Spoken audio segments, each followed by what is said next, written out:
Welcome to Neela's kitchen. நான் இப்போ முள்ளங்கி குழம்பு வைக்க போகிறேன். முள்ளங்கி கட் பண்ணி வச்சாச்சு. பெரிய வெங்காயம் 2, தக்காளி 2, பட்டை கிராம்பு 1 ஏலக்காய், இஞ்சி பூண்டு தட்டி வச்சுருக்கேன். தாளிக்கலாம்.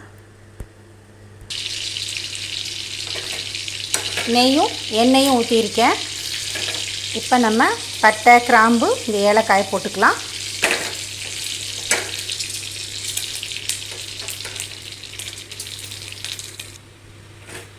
இஞ்சி பூண்டு போட்டுக்கலாம்.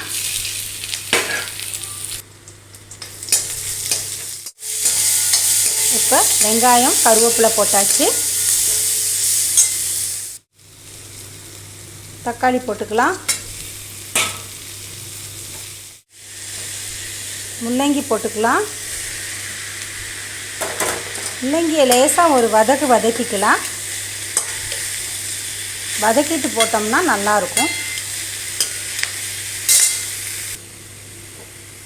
முள்ளங்கி வதங்கிடுச்சு. தேங்காய் சின்ன தேங்காயில் ஒரு தேங்காய் அரைச்சிருக்கேன். சோம்பு போட்டு அரைச்சி எடுத்திருக்கேன். தண்ணி ஊற்றிக்கலாம்.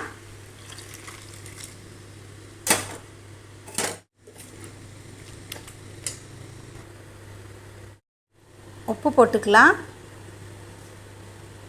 மஞ்சத்தூள், குழம்பு மிளகாத்தூள் இதில் 3 ஸ்பூன் போடுறேன்.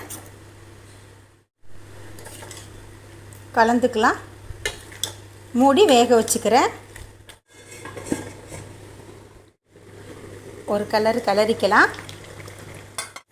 முள்ளங்கி வேகிறதுக்கு முன்னாடி புளி ஊற்றக்கூடாது. முள்ளங்கி வெந்திருக்கும்.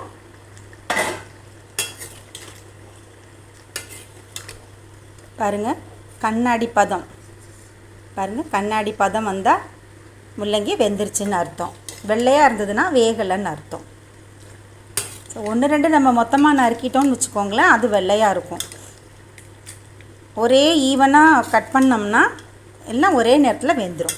இப்போ புளி கரைச்சி எடுத்து வச்சுருக்கேன். அதை ஊற்றிடலாம். அந்த புளி தண்ணியை அவ்வளோதாங்க. ஒரே கொதியில் எடுத்து வச்சிடலாம். குழம்பு ரெடி ஆயிடுச்சு. மல்லித்தலை போட்டுக்கலாம். இப்போ இதை நம்ம எடுத்து வச்சிடலாம். அவ்வளோதாங்க, முள்ளங்கி குழம்பு ரெடி ஆயிடுச்சு. இது ரொம்ப டேஸ்டியாக இருக்கும். மட்டன் குழம்பு மாதிரியே இருக்கும். இதே மாதிரி செஞ்சு சாப்பிடுங்க. தேங்க்ஸ் ஃபார் வாட்சிங்.